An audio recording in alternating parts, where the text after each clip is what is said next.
الحمد لله والصلاة والسلام على مولانا رسول الله وآله وصحبه.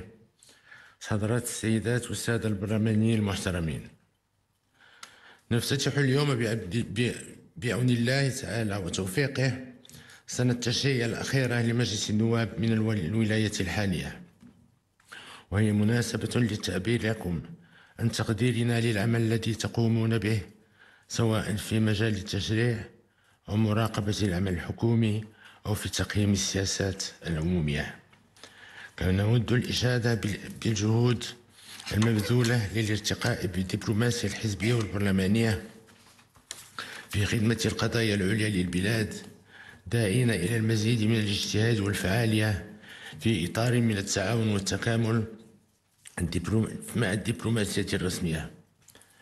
ولأن السنة الأخيرة بالنسبة لأعضاء مجلس النواب ندعوكم لتكريسها للعمل بروح الجدية والمسؤولية لاستكمال المخططات التشريعية وتنفيذ البرامج والمشاريع المفتوحة والتحلي باليقظة والالتزام في الدفاع عن قضايا المواطنين. كما لا ينبغي أن يكون هناك تناقض أو تنافس بين المشاريع الوطنية الكبرى والبرامج الاجتماعية ما دام الهدف هو تنمية البلاد وتحسين ظروف عيش المواطنين أينما كانوا. وفي نفس السياق ينبغي إعطاء عناية خاصة لتأطير المواطنين والتعريف بالمبادرات التي تتخذها السلطات العمومية ومختلف القوانين والقرارات، لا سيما تلك التي تهم حقوق وحريات المواطنين بصفة مباشرة. وهذه المسألة ليست مسؤولية الحكومة وحدها، وإنما هي مسؤولية الجميع، وفي مقدمتهم أنتم معشر البرلمانيين لأنكم تمثلون المواطنين. وهي أيضا مسؤولية الأحزاب السياسية والمنتخبين بمختلف المجالس المنتخبة وعلى جميع المستويات الترابية، إضافة إلى وسائل الإعلام وفعالية المجتمع المدني وكل القوى الحية للأمة. حضرات السيدات والسادة البرلمانيين، لقد دعونا في خطاب العرش الأخير إلى تسريع مسيرة المغرب الصاعد وإطلاق جيل جديد من برامج التنمية الترابية، وهي كما تعلمون من القضايا الكبرى التي تتجاوز الزمن الحكومي والبرلماني. وبلادنا والحمد لله تفتح الباب من خلال الديناميات التي أطلقناها أمام تحقيق عدالة اجتماعية ومجالية أكبر. كما نأمل على استفادة الجميع من ثمار النمو ومن تكافؤ الفرص بين أبناء المغرب الموحد في مختلف الحقوق السياسية والاقتصادية والاجتماعية وغيرها. لذلك نعتبر أن مستوى التنمية المحلية والمرآة التي تعكس بصدق مدى تقدم المغرب الصاعد والمتضامن الذي نعمل جميعا على ترسيخ مكانته. فالعدالة الاجتماعية ومحاربة الفوارق المجالية ليست مجرد شعار فارغ أو أولوية مرحلية قد تتراجع أهميتها حسب الظروف، إنما نعتبرها توجها استراتيجي يجب على جميع الفاعلين الالتزام به، ورهانا مصيري ينبغي أن يحكم مختلف السياسات التنموية. لذا فإن توجه المغرب الصاعد من أجل تحقيق العدالة الاجتماعية والمجالية يتطلب اليوم تعبئة جميع طاقاته. التحول الكبير الذي نسعى إلى تحقيقه على مستوى التنمية الترابية يتطلب تغييرا ملموسا في التعليقات في العقليات وفي طريقة العمل، وترسيخا حقيقيا لثقافة النتائج، وذلك بناء على معطيات ميدانية دقيقة وباستعمال التكنولوجيا الرقمية.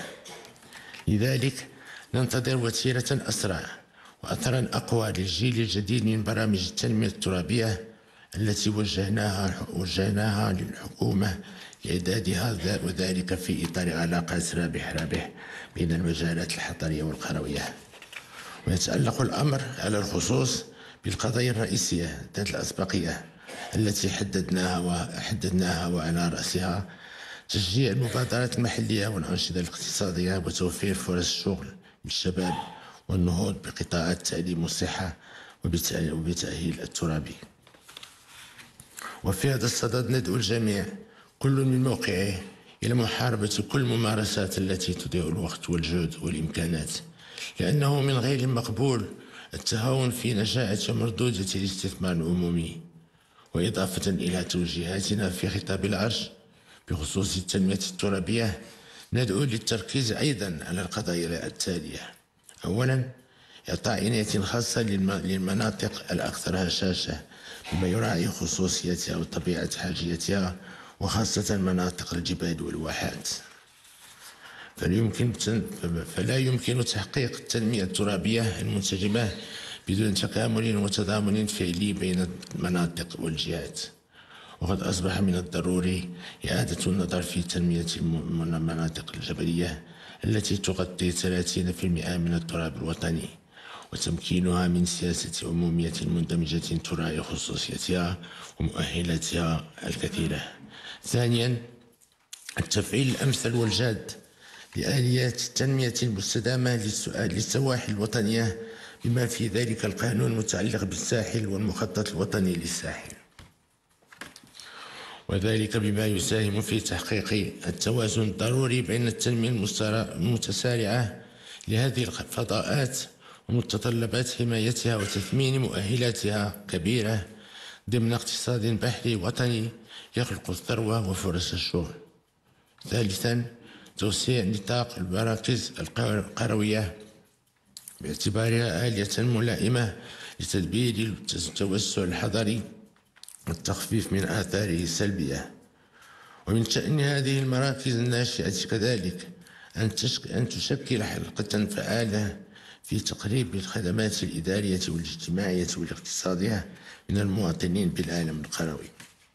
حضرات السيدات والسادة البرلمانيين، إن السنة التي نحن مقبلون عليها حافلة بالمشاريع والتحديات، وإننا ننتظر منكم جميعا حكومة وبرلمانا أغلبية ومعارضة تبعة كل الطاقات والإمكانات وتغليب المصالح العليا للوطن والمواطنين.